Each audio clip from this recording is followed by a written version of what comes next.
What is going on, everybody? Brent Abel here, goldballhunting.com. That dude over there with the red roundies again today, later in the afternoon. The young buck, Jeff Jacklich. There he is, The, yeah.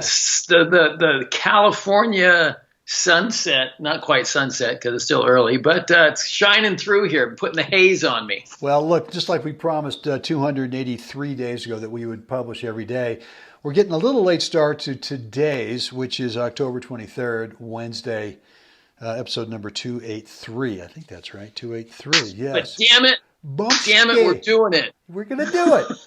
Even though for you it's probably cocktail hour and for me it's dinner time. And I said, honey, I'm sorry, the gold ballers, the hunters, got to get to them. I promise it. I promise it's water. Okay. Okay. Whatever. Guys, we got a great story for you today. Hang in there, and I think you'll really enjoy this. So the big question is this: how are tennis players like us who never played in the tour, weren't incredible juniors, or maybe got a late start to the game, how do we consistently compete at our highest skill level without having to grind through endless hours of on-court practice time and still be in the hunt for victory match after match? That is the question, and Gold Ball Hunting gives you the answers by helping you eliminate your skill level range so that you build a strong foundation of confidence. My name is Brent Abel, and along with my biz partner Jeff Jacklich, welcome to Gold Ball Hunting. All right, guys, another episode of the Gold Ball Hunting Podcast. Thanks again for hanging out with us. We love it, absolutely love it when you guys respond some way. Leave a comment, ask a question, whether it's over at YouTube, maybe it's over in the rate and review over at the audio platforms. iTunes and Stitcher. Yeah. iTunes, Stitcher, rate and review. And anytime you guys want to fire off an email to us, we love that too, over at Let Us Know at goldballhunting.com. If you want to do the Facebook thing, I'm on Facebook. You can find me in my personal thing over there, Brent Abel. Also, if you're not part of the What's the Right Shot group, what the heck? Come on, man! You got to get over there. All you got to do is just ask a little permission to get inside the private group, which requires answering three questions, all pretty simple, permission. but a little bit about your game. I just want to know who you are, what's going on. Yeah. The other thing you get a note from your mom, signed permission slip, Right. and you got to bring sunscreen. Well, okay, there you go. I think you got to have a note from your doctor that you've had all your shots too. Right, there you go. Just to make sure. You can find Jeff over at Facebook as well. Jeff Jacklich is over there. Yep. And where else are you? I guess that's it. Yeah.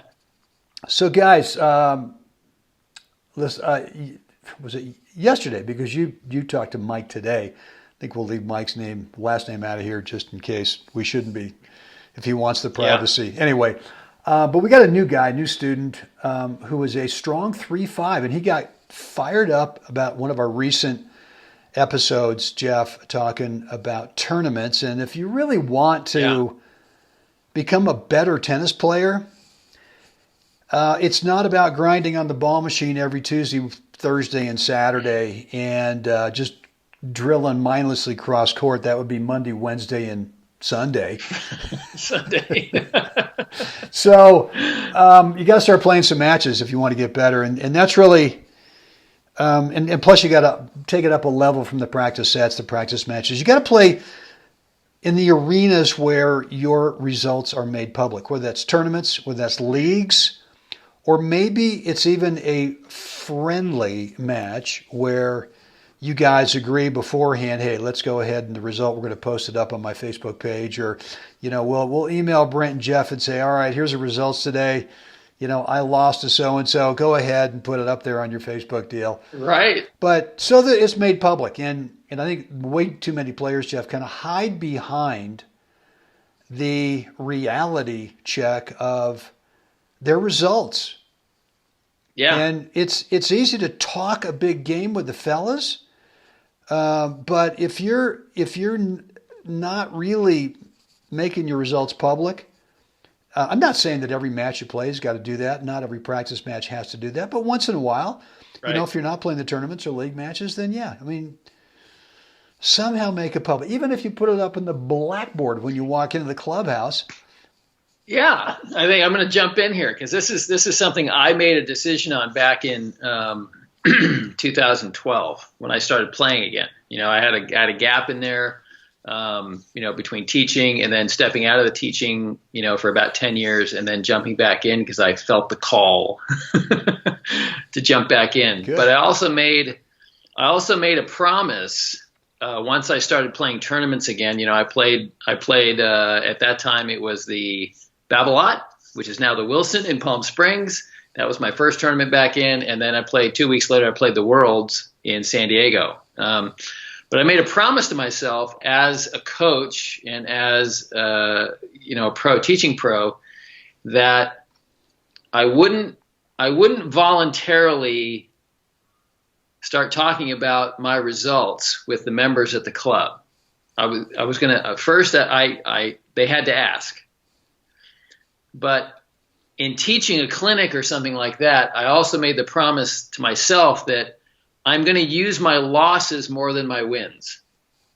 I'm going to share with them that even though they know that I'm whatever, that I'm a former player, blah, blah, blah, did this, did that, and whatever results come up, and they might be great, I also made a promise to myself, though, that I'm going to share with them my losses to teach them very, very important lessons along the way. So I think that's part of the equation here too, is that when you start to feel comfortable with sharing your losses as something to learn from, it's really kind of empowering that there's no fear from it. Then you reduce the fear factor. I've got a loss that I'll go ahead and talk about, Jeff, and I hope I feel better. I hope I feel better after I mention it. But I want to get back to Mike, and he got fired up from one of our episodes that he wants to get into tournaments. And so I talked to him yesterday. You talked to him today. And it was the initial conversation, right, for both of us. And I went through the obligatory, what's your current NTRP level? What's your real NTRP level? Not where you think you should be, because the NTRP level is not exactly accurate. But it can be a little floaty. Anyway, so he said, I'm a 3.5. And I said, is that your true level? I mean, is that really where he says, I play with a lot of the 4.0 guys in practice and I can hang with these guys. But he was real honest. He said, I don't know if I could really, really do okay at a 4.0 level right now in a tournament. And I said, well, right. Look, man, you're the kind of guy that we want to coach. Because the reality of getting your nose bloodied the first couple times you dip your toe in the water in a tournament is real. And he said, you mean I'm probably going to have to go out there and get my butt kicked from here to there? And so I said, maybe it could be. I mean, it just depends on the tournament you enter, depends on your draw. I mean, here's the difference between tournaments and leagues. Is the leagues, in theory, you're playing against the same skill level. Now, this is in theory. In theory, that NTRP says you're a 3.5. Okay, then we'll arrange a match for you today in the league against another 3.5. Of course, funny how lots of players with the same labels, right? Two players with the same labels. One guy beats the other guy 0-1 every time. Right. Okay. Right. Anyway, so I digress. Anyway. So here's the story.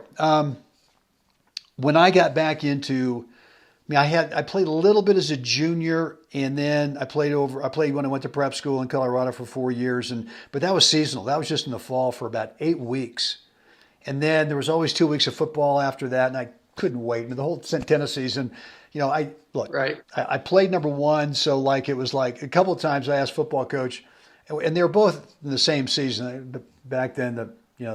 We were in the fall, but I wanted to play football really bad. And the guy said, look, if you were playing number 5 or 6, okay, but you're playing number 1. You can't. No, I'd love to have you play football, but you can't do it. So the whole time I'm itching on the thing, there'd be 2 weeks left to go play football. Oh my God, what a great sport, man. Oh God, it was ridiculous. So much fun. Anyway, and then in the wintertime, we didn't have indoor courts in Colorado Springs then, so I played ice hockey, and then my love was baseball in the spring, and in the summertime I'd either be playing Babe Ruth baseball or American Legion or something like that. So the tennis was really kind of far and few between, And yet I played enough where I was okay. And then finally, when I was probably 20, I'm going to say around 24 or 25, I was sort of knocking around Colorado after high school, a little bit of college. And I got back to Bay Area, back to Berkeley, and we lived like a 2-minute walk from the Berkeley Tennis Club. And so I didn't know what I was going to do, so I just started going down to the club every day and started playing and going, wow, this is great. And there was this one guy, this is awesome. I mean, I love it. I'm actually pretty good. I think I'm pretty good. And but I didn't know. They didn't have any instruction, Right. and I was just out there just trying to figure the thing out. So there was this one guy that I practiced with, and my stable of guys was Al Pierce. Let's see, Al Pierce, Kathy Anderson, who, by the way, she's one of the top senior players of all time. She'd beat me 0-1 every time, but it was okay. And then there was, you'll love this, the Reverend George Tippmann. Hey. Awesome. A spectacular, How awesome is that? spectacular human being. And because he was a reverend, we always sort of wanted to tease him a little bit about the last name, but we're going, but God, he's a padre. I mean, he's a father. I can't do that. I'm sure Right. I'd have the devil coming after me that night or something. So anyway, and then there was this other guy, Bill Steggy. And Bill was actually, he was playing some tournaments and he was a pretty good player back then. This was like 1970, 71, 72. We had A, B, C. I don't know if there was D. I mean, there was no NTRP. Yeah. Well, there was a D. There was a D, right? And that was Okay. like a beginner. But All right, then it went, advanced beginner, intermediate, and then Whatever, but- advanced. It was right. kind of And- the basic. So there were know. there were 4 letters, A, B, C, D, and I Right.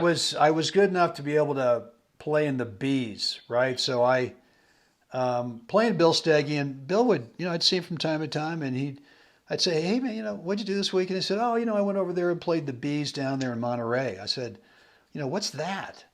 And he says, well, it's a tournament. I said, well, how's it work?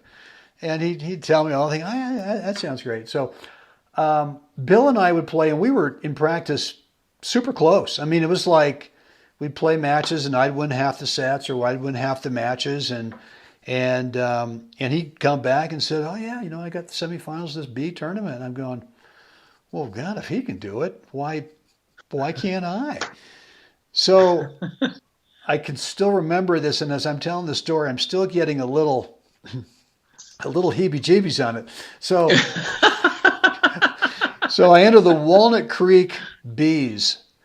This must have been, I don't know, like 71, 72. And I go out there, and back then there was no internet, so I think they mailed you a card. Yeah, they mailed you a card with your time, your date, and time. Yeah, and I don't remember if they had the opponent on there or not. But anyway, they mailed you the date most of the and time not. It was just date, time. Yeah. So anyway, I got the thing a few days before, and I was practicing with Bill that day. I said, hey man, I got the postcard. I'm playing Saturday at 9:00. And he goes, yeah, I got my card. I'm not sure what time I'm playing, but I know it's Saturday. So I show up, and I'm playing Bill Steggy first round. And I'm just going, what the? All right. So I go out What there. are the chances? What are the chances, right? So here's a guy who I practice with all the time. Probably play him twice a week. We split sets all the time, 50-50. I could not, maybe it's the most nervous I've ever been in my entire life. I lose zip and zap within about 32 minutes. I can't hit a ball over the net. I mean, I don't think I could even reach up for the serve. I was so nervous. And at one point, we're changing side. He goes, "The hell's wrong with you?" And I go, "I don't know, Bill." It was like it was mortifying. It was like, God, what's wrong with me? And so that was my first tournament as an adult, was getting thumped love and love by Bill Steggy, who, this was in the B's, right? So we weren't very good. Right. And I'll just never forget. I just kind of drove home with my tail between my legs, just thinking, I am such a loser. Such a I love the loser. fact. I love it though that he had the wherewithal to say, "What the heck's wrong with He you?" did. I mean, he just so what's going on? And so I just kind of, I just, whether it was that night or maybe the next couple of days, I remember just, I finally went, I looked in the mirror and I just said, what are you going to do? Because this is horrible. If this is what tournaments Right. is like, this is horrible. And so I just said, look, I think, what else are you going to do, right? Just be a practice player? I said, that's the biggest chicken baloney way out. I'm going to be Bill's hitting partner. Yeah, that's right. I'm going to be Kathy's tournament partner, warm-up partner. Right. While they go play tournaments. Right, and I'm too I'll be chicken the to go hitting play. partner. So I just said, I got to get into every tournament I can get into. And I can't remember what the next one was, but the next one was maybe not quite as nervous, but still just like Right. completely tight as a drum. And finally, I started to relax. And remember this one tournament? I think it was the first time I won a match. It was up in Sonoma. It was at Sonoma State. It was the Sonoma State Sonoma Bees. State. And I got up there and I played this guy who literally cannot hit a tennis ball. And I'm still just tight as, I'm so nervous. It's in the summer. It's a little warm. It's like one of those maybe 84, 85 degree days. And Right. this guy just gives me 12 games, I mean, and I beat him. I remember it vividly. I beat him 2-2, and he literally can't hit a ball. And as I'm driving home, I have to stop a couple of times because my legs are cramping, my arms are cramping all over the place. I'm just locked around the steering wheel, and I'm going, God, man, you got to keep going. You got to keep going. And I was so nervous. I don't know. I'm still, as I look back at it, I'm still sort of shocked that I didn't just give up because it was mortifying. And I've sort of related that story to a lot of other people, and everyone else kind of goes, well, yeah, Brent, I was a little nervous my first time, but wow, that sounds like you need medication or something, man, because Right. wow. So, It's like he had a little PTSD after the first one. oh God. Right. I'm not sure I showed up at the Berkeley Tennis Club for a week or so. I probably just, but I guess the point of telling the story is that, look, that's just part of the deal, man. I mean, I look at myself now and how far I've come from there, and it's like, I think a lot of people sort of have that experience, and maybe it's not as severe as that. Maybe it is, but they have whatever the negative experience they have the first time out, and they just go, "Oh my God, I can't stomach this," and they just don't do anything Right. about it. And look, I still get nervous sometimes before matches, and I do, still without a get doubt. quote unquote tight at certain points in matches, but I've got enough experience now over those many decades to realize that's all it is. It's not like Right. it's not like you can't control it, and it's like it's sort of natural. You're all right, so just play through it, just fine. But Get through anyway, it. so look, guys, if you're a little kind of thinking maybe this tournament thing sounds a little hairy, it might be, and that was my answer to Mike yesterday. He said, am I going to get my butt kicked from here to there? I said, I don't know you well enough, man, but you might, and you might not. Right. You might not. And look, I didn't have a coach back there. I didn't have, us to be able to after Right. the match call up and say, well, here's what happened, and be able to share a story. Well, listen, let me tell you, Mike. Let me tell you my Bill Steggy story. Right. And so it's everyone goes through it, and especially if. Mike's a 61-year-old guy. Obviously didn't play junior tennis. Obviously didn't play college tennis. Never went out and played in the tour. But he loves the game. He's gotten bitten by the bug, and he wants to get better. And he's smart enough Yeah. to realize that the only way for me to get better is to go out there and put it in the line and see what I'm good at because I really don't know off the ball machine how good I'm at it. I really don't know in the Right. cross court drilling how good I'm in terms of playing. And practice sets are not the same as Totally. when the result is posted. So I think I'm going to jump in here too, and I think another part of the harsh reality of getting, professional help is that who are you listening to, right? Who's on your team that actually is going to help you guide you on this journey? Is it your 3-5 teammates who are telling you what they think you're good at or what they think you should do? So you've got somebody there, no disrespect, but who is you collectively only have so many matches under your belt, so many experiences under your belt, and it's a limited range of the lens you look through, and to be able to go through, to understand that what you went through, Brenny, is normal. It is part of the journey when you step out into tournament play and you're walking along that path, to have one day you just like, why was I so stinking nervous today? Yeah. I can't even put my finger on why, but I was. I still get nervous, and I've got experience. And you know what? It's like, what are your routines? What are your rituals to help you bring it all down and find your pathway to what's the job at hand? What do I have to get done today? What do I have to get done right now as we go through that? But that is experience of playing those matches as you described and being literally just almost out of your mind nervous. Well, I think too, like I said, not having the skills to bring it back. So. Well, and look, when you're a 3-5 and you're starting to play tournaments, and I guess was that the B level? Was that equivalent to 3-5? It probably was, and so I didn't have the smarts like. And I was a young buck then, but I didn't have the smarts that Mike does now to realize that I want to go on this journey, and the intelligent way to go on the journey is to be guided, is to have some help. And what I did is I was a classic do-it-yourselfer, and I did that for 10 years. Right before I got with Mr. Stowe. I mean, I was such an underachiever, even though I worked pretty hard at it for those 10 years, but I could have really shortcut my learning curve. Could have catapulted by just going, okay, let's see. I just got beat 0-0 to Bill, who I always split sets with. Who can I go get some help from? Who's the one? Because I want to do this. I don't like this feeling.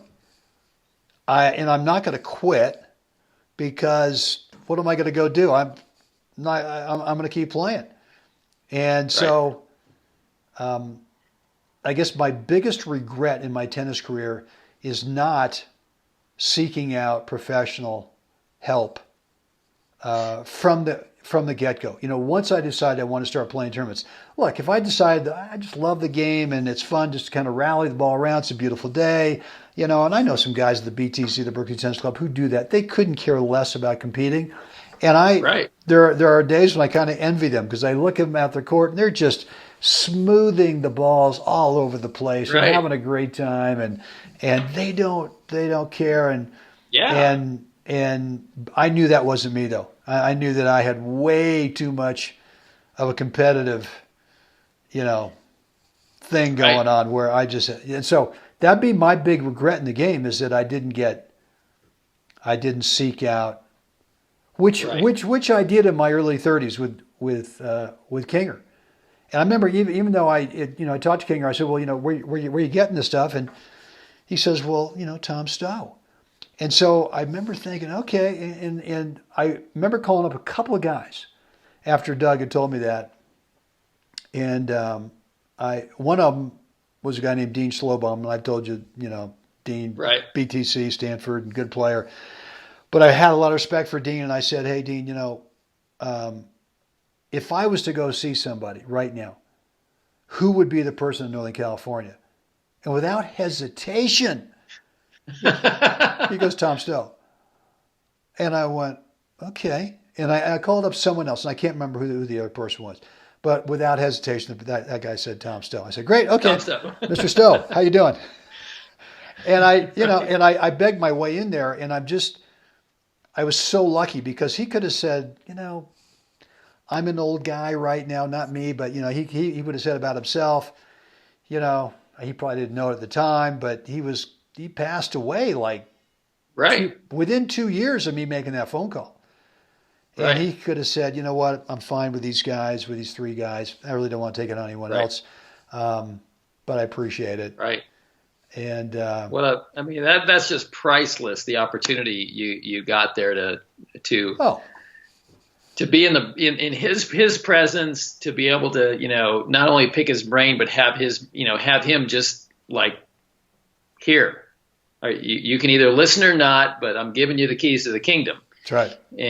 And then the opportunity to be with the 3 guys there as well as the training routine within that group is just priceless. I mean, just priceless. Yeah. No, you're right.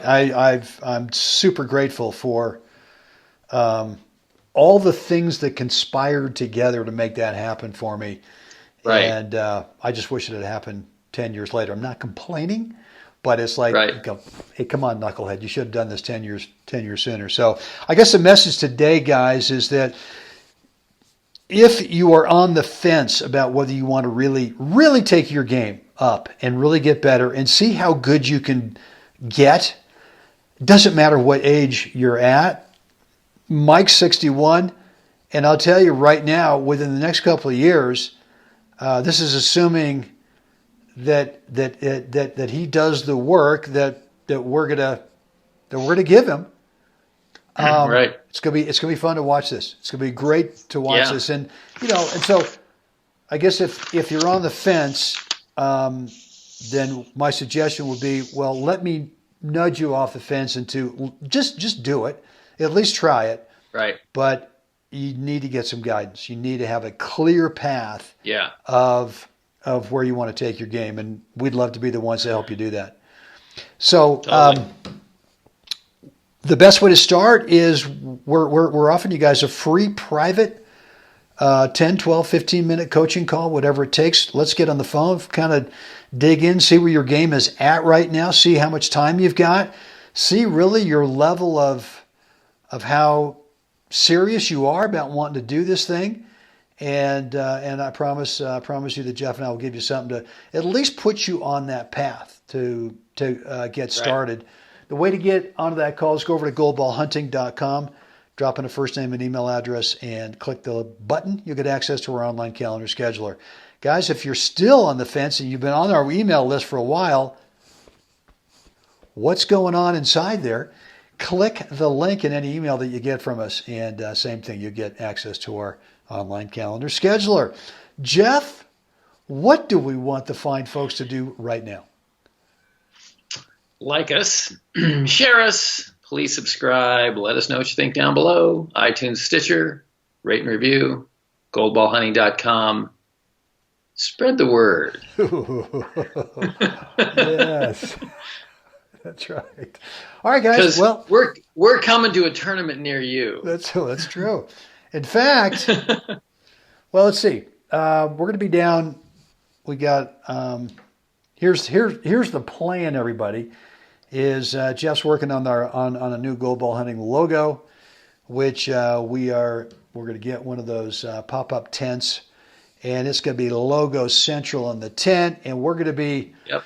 We're going to be, the first tournament we're going to be at is the men's 60 and 75 grass courts down at the Mission Hills Country Club in mid-November for a week. And then in January, we're going to be over at the Wilson tournament the last week of January. Yeah, Shadow Mountain. Yeah, is that where it is? Over at Shadow Mountain. And look, if you guys are in the desert at all during those months, November, January, we'd love to see you. And great tournaments, man. The month of January in the desert is outstanding, just outstanding. I mean, Florida's got their act together with senior tournaments. They've got like 8 tournaments lined up in a row in January, February, and in March. So they got their stuff together. But if you're over in the West Coast, the month of January is, I mean, there's 4 tournaments back to back. And I'll be there for sure. Jeff will be there for most of the time. And we would love to get together with you. All right, guys, on that, get out there today wherever you are. It's weird to be saying that it's almost dark here in Steamboat Springs. Anyway. Dark 30. Get out there, help someone else have a great evening. Jeff will do this again tomorrow. Just a few hours. Can't wait.